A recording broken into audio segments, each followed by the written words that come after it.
Welcome back to American Sunrise. I'm Dr. G. Thanks for joining us this morning. We invite you to hop on in our conversation over on YouTube, Getter, and Rumble, and it is time now to take the political pulse of America. Here's the beat today. President Donald Trump says he knows the Constitution is clear. He is not allowed to run for a third term. Now, speaking to reporters aboard Air Force One on Wednesday, President Trump said it's too bad because he's so popular right now, but he understands the two-term limit that is set by the U.S. Constitution. The president praised his possible successors, at least the ones he would choose, including both Secretary of State Marco Rubio and Vice President J.D. Vance, both considered future GOP possible contenders. Here was the president yesterday. You know, the sad thing is I have my highest numbers that I've ever had, as I should. I ended 8 wars, and we have the greatest economy in history. And by the way, energy prices are way down. Everything's way down. Beef is a little bit high. We're going to get beef down, too. But prices are down, and the economy's up. The only thing that's not down is the stock prices. And 401ks are through the roof. Everyone's 401ks hitting records. So we have the greatest economy we've ever had.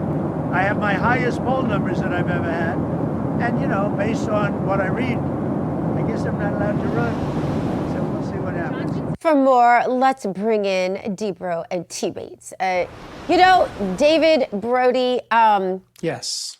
I think this, people around me get frustrated with me, advisors and such on my team, when I say that I don't know if MAGA is going to accept prescribed candidates. I really don't. I think MAGA is so fiercely independent that just the thought of anyone, including President Trump, whom MAGA obviously reveres and loves, I feel like, and I don't know, because there's going to be a lot of money behind candidates like J.D. Vance and Marco Rubio, especially if President Trump does put his stamp of endorsement on them.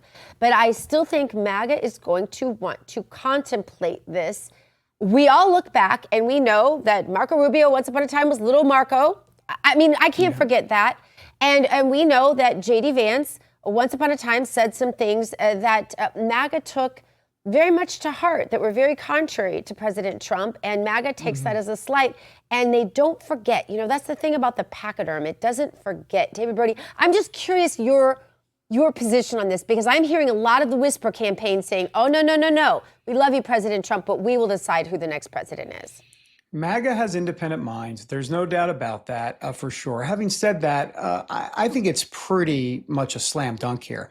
Whoever President Trump chooses to endorse, if he endorses at all, by the way, I'm assuming he's going to endorse, but if he endorses, that's going to be the MAGA mantle torch passing. It just is.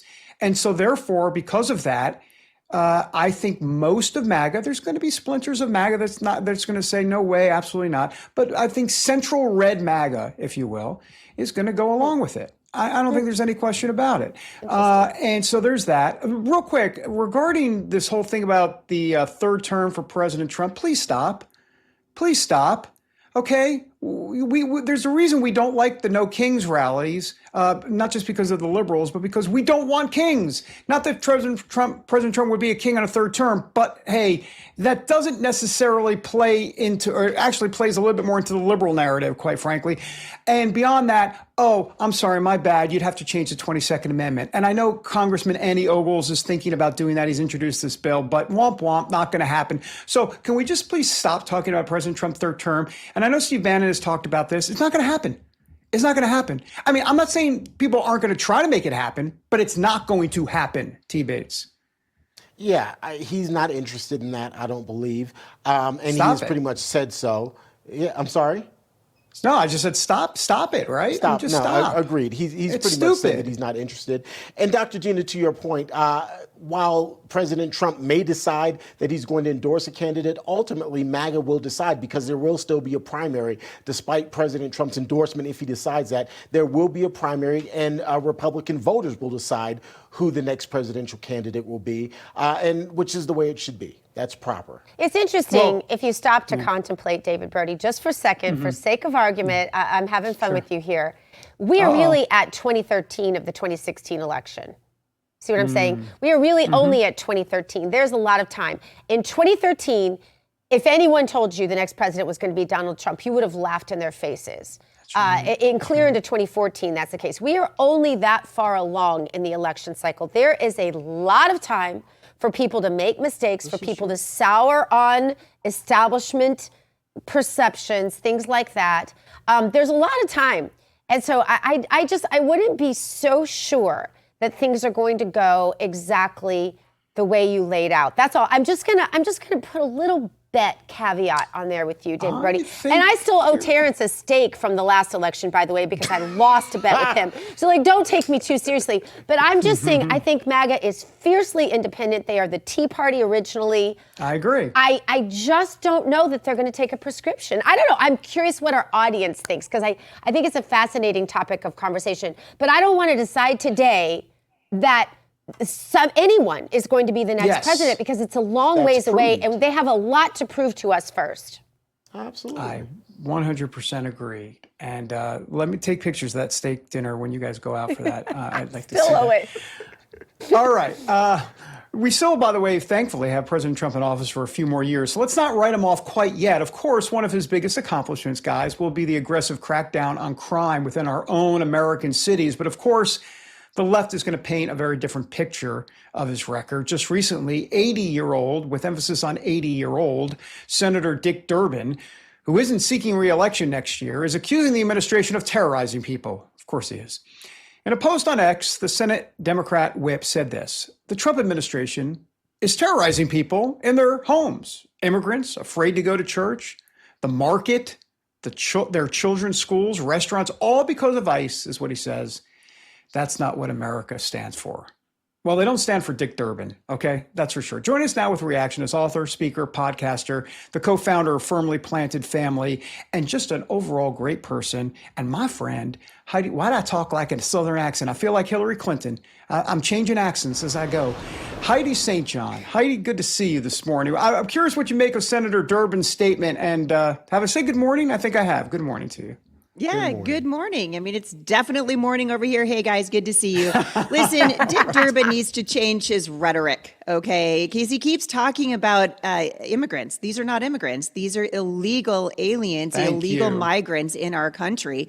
And he needs to change the verbiage to get it right. So when he says that President Trump is terrorizing immigrants, he's wrong. People who are here illegally, who broke into our country, who are here via breaking our laws, should be afraid of ICE. So if you're here illegally and you didn't listen to Kristi Noem when she said, we're going to give you a free ticket out of here and then you can come back legally, then you should be afraid. And so Dick Durbin needs to read the room. I mean, he's almost 81 years old. I don't know if he can read anymore, but he needs to read the room. Right. Well, Heidi, I'd like to talk a little bit about the Biden era's FBI Arctic frost investigation. New reports are out that show more than 160 Republicans were investigated as part of that probe, which of course includes current Trump administration officials. What do you make of all of this? And it really, to me, goes to show how the Biden administration truly did weaponize the DOJ. They argue that's what the Trump administration is doing now. What is it? Pot, call the kettle black, really? Yeah. Well, I mean, I think the New York Post had a really great response to it. Their headline read, "What else did Biden's Justice Department do?" I mean, that is the question. So we recognize now that these allegations, this is have huge implications for us in our institutions, because once we can demonstrate that law enforcement was used in a partisan way, this has massive implications for the legitimacy of the DOJ, of the FBI, and nobody trusts these institutions anymore after we saw what they did to people in the Rona, we saw what they did to President Trump. To see the Biden administration continue to have this legacy of a very shoddy way to use the DOJ and the FBI is super concerning. It also raises really significant questions about the First Amendment. Right? So what about the First Amendment? What about the Fourth Amendment? Free speech, freedom of assembly, unreasonable search and seizure. I mean, this has fraught with difficulty, just like everything else that Joe Biden did. You know, we called him Sleepy Joe, but this dude never slept because apparently he was putting law enforcement officials to spy on sitting U.S. senators. I think it is shameful. I hope that they uncover this thing and we start to see these people prosecuted because they need to be prosecuted. Heidi, the Department of Homeland Security rolling out new rules for foreign workers. On Wednesday, the DHS's immigration agency says all foreigners working in the U.S. must undergo a full revetting before their work permits can be renewed, rolling back a Biden-era policy that allowed renewals without even any checks being completed. So, Heidi, what will this change? Well, it's just bringing common sense. I mean, President Trump said that we were going to get tired of winning. Your girl, Heidi, I'm not tired of it. This is just a common sense measure to ensure appropriate vetting and screening has been completed before some alien elite from an alien in the United States can work here. It's just common sense. Being in the United States, working in the United States is a privilege. If you are not a citizen here, it is not a right. Congratulations to Kristi Noem and the rest of everybody over there for getting their heads screwed on straight and trying to undo even more. This is just more damage from Joe Biden and the radical left. Common sense coming back to America. I'm here for it. I love how you talk in the third person. Your girl, Heidi. I love that. That's classic. That's the line of the show, by the way. It came in late at the end of the second hour, but I like it. All right, Heidi, real quick, before we let you go, you got it. I mean, I've been out to where you are there in Washington State, firmly planted. What you are doing in the homeschool space is unprecedented. It's amazing. It's an act of God, if you will, literally an act of God, what you're doing out there. Give us 30 seconds as to where people can find more information and kind of an update on all of that. Yeah, well, we've started the nation's first and largest homeschool resource center right outside the gates of hell at Portland, Oregon. We're located in Vancouver, Washington. We have 1,700 students right now and over 300 classes. We are helping parents rescue their children out of the public school system that is injuring our children, body, soul, mind, and spirit. We want to see this all over the country. People can find out more about us by going to firmlyplantedfamily.org and just clicking on the Homeschool Resource Center. I truly believe, David, you've seen this place in action. If we had homeschool resource centers like this one in cities across America, we'd start to see real systemic change and a move back toward righteousness and the support of the family. 100%. Absolutely. Heidi, we appreciate your time this morning. Thanks so much for being here with us. You're welcome. Good to see you guys. Thank you for having me. Thanks. Always Heidi. good to have you. All right, folks. Well, the tax extension deadline may have passed, but for millions of Americans, the real trouble is just now starting. If you happen to miss the October 15th deadline, or if you owe back taxes, the IRS is really ramping up enforcement. Every day you wait only makes things worse. Here's the harsh reality, by the way. The IRS can charge a penalty of 5% per month up to 25% of your total tax bill. All of this just for not filing. That's in addition to what you already owe. The good news is there's still time for Tax Network USA to help. Self-employed or a business owner, well, even if your books are a mess, they've got you covered. Tax Network USA specializes in resolving financial chaos and getting you back on track fast. With tools like property seizures, bank levies, and wage garnishments, the IRS is applying pressure at levels we haven't seen in years. It's not too late to regain control. Your consultation is 100% free, and in one short phone call and a few simple questions, the experts over at Tax Network USA can determine how much you can save. Simply call 800-905-8000 or visit tnusa.com/RAV and let Tax Network USA help before the IRS makes the next move.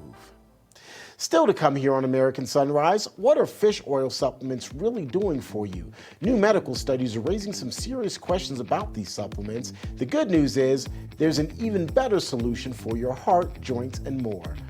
More information coming up on American Sunrise.